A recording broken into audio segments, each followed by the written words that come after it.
Ay, ako pala yan. Hello po, good afternoon. Congratulations sa new movie.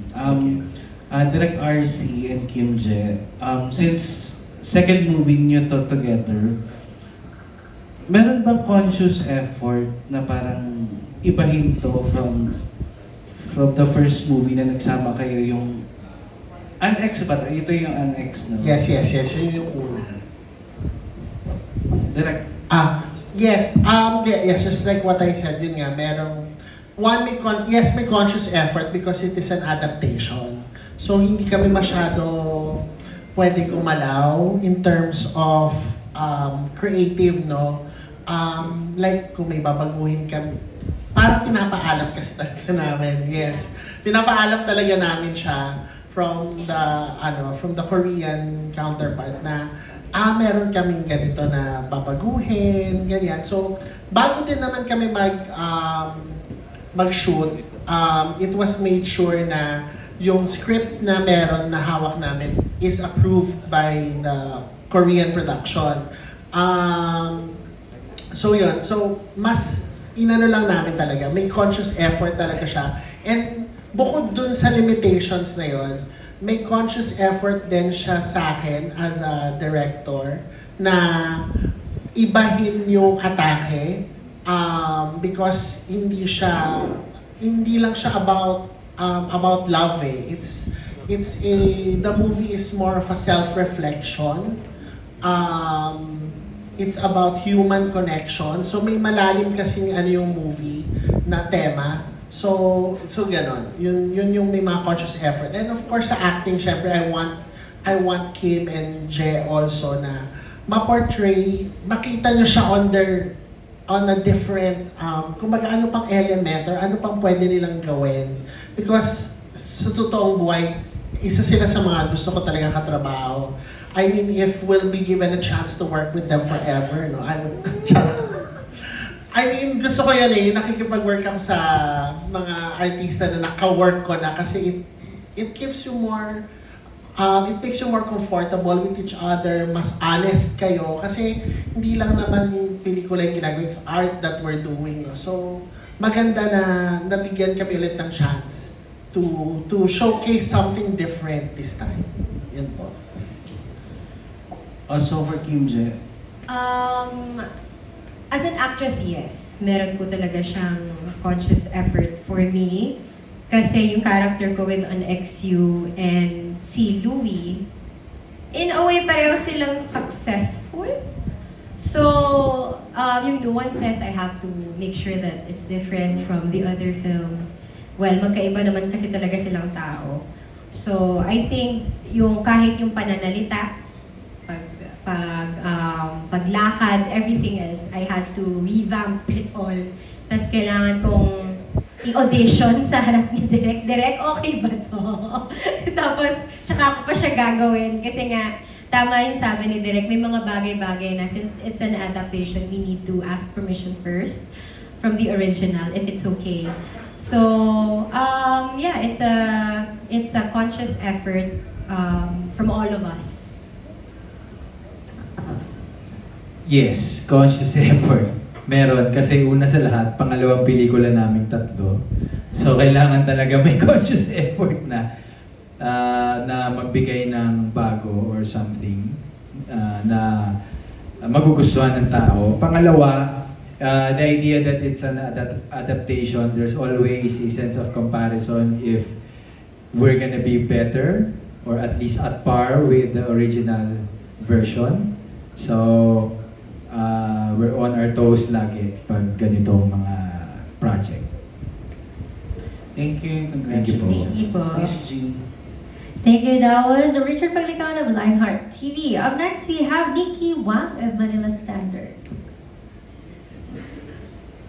Hi, good afternoon. First of all, congratulations sa inyong film. My first question kay Direk, balikan ko lang yung previous question kanina about this film being an adaptation, and you mentioned na kailangan nyo magpaalam sa Korea when you are making any changes. I would like to know, yes, of course, it's in Tagalog and it's a Filipino cast, but ano yung creative choice na ginawa nyo that make this a very Filipino film? I think casting Kim Je is what makes this a very Filipino film. Because sa totoong buhay, I don't know if you've seen the original film, no? It's a different cast. It's a different look kasi yung... So, to just being honest lang, no? Different talaga siya. When it was given to us, to me, tas sinabi yung cast, sabi ko, kaya nilang dalawa. Hindi man nila mapunan yung kung ano man yung meron yung iba, but these are both talented and charming actors. Sa charm pa lang nilang dalawa, sa charisma pa lang, sa chemistry nilang dalawa, mapupull off nila to. And yung sinabi ko kay Kim and Jen, nung nag-scene per scene tayo, di ba? Sabi ko, okay siya sa akin eh. Kasi may certain look yung nasa Korean, tsaka nasa in terms of casting, nasa Taiwanese. Pero dito, dahil sila yung kinast, mas naging grounded yung mga characters, at mas feeling ko mas makakakonekta yung Filipino audience with them. Yan po. Yes, that's nice to know. Thank you, Direk. And my question kay Kim and Gerald. Kanina, you were asked about the advantages of working together as a couple in a film. So that brings me to a question. Are there any disadvantages ba that you as a couple working in a film, and how do you resolve those siguro disadvantages? Pag may call, tapos magkaaway kami. That's definitely a disadvantage. Kasi pag magkaaway kayo ng jowa mo, ayaw mo siyang makita buong araw, di ba? Pero kailangan mo siyang makita, kailangan mo siyang ka-eksena na mahal mo siya. So, that's one of the petty disadvantage. But since we've been doing this for years and years already, nakasanayan na rin po namin to turn the switch on and off. So may ganun kami. It's the same as, actually I was asked this before pa. Ang pinakamagandang example was when we did yung film namin na Ikaw at Ako at ang ending. Nag-break kami nung gabi, may bed scene sa umaga. So ang hirap ang hirap nun. Pero we needed to snap out of it and be professional about things. So there's a lot of instances that happened. So hindi nalalaman yun ng mga tao while we're on the set. So I think sanay na rin kami that kahit magkaaway kami, we're working here. When we go on the set, dapat hindi maramdaman ng mga tao na magkaaway kami. Kailangan nandun ako to work as that person on script, and then we do our job well, and then umuwi na lang po kami, tsaka kami, to be continued. Ano nga yung sinabi mo kanina? Ganon. Thank you. Sorry, ikaw ba direct nararamdaman mo yung ganong mga instances na pag nag-aaway sila, pero sa set, no hint at all na meron silang disagreement prior to shooting? Parang wala pa. Wala pa. Hindi kami nag-away. Oo, na hindi sila nag-away. So magaling magtago. Magaling magtago. Oo. Hindi sila nag-away. In the two movies with them, parang wala naman. Wala nga. Pero meron akong, gusto ko lang i-share. Meron akong, kasi while shooting this movie, actually, this movie is, sinabi ko kanina sa interview ko backstage that all of my movies naman are special to me. Like there are, may certain memorable na nangyari during that time. But this movie, yung characters ko po dito, kasi when I found out that I will be doing Wonderful Nightmare, kinabahan ako. Kasi alam kong, this is my first adaptation eh.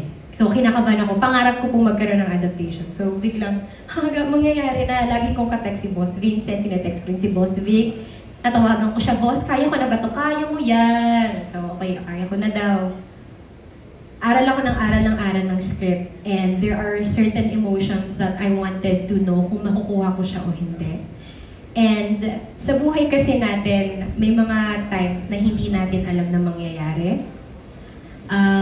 While shooting this film, someone dear to my heart passed away. So it's my grandfather. And nagkataon na I had to shoot this scene na basta I had to shoot this scene.